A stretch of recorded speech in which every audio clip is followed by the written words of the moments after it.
In this video, we are going to see how we can turn off the two-factor authentication on Facebook.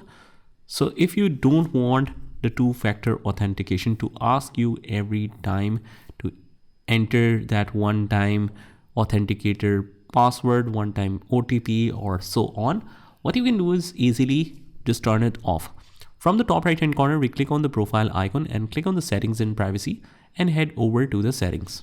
From here, we can see the account center on our left. We click on see more in account center.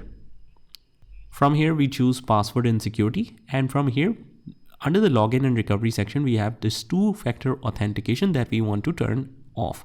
Select the profile that is associated with it. It might take some time, so let's sit back and relax and wait for it. So basically, it says that it is recommended. But what we do is we will click on this authentication app. Let's say we have the authenticator connected with it.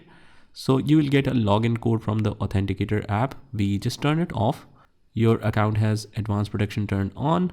So we need to turn off the advanced protection. So click on the advanced protection right here at the bottom. Click on it and you can turn it off from here. But if not, you can check my other videos for that. But from here, you can turn off this two-factor authentication, whatever you have set. And that is pretty much it, guys. I hope you found this video helpful. And if you did, hit the like button and subscribe to our channel. And I will see you in the next one.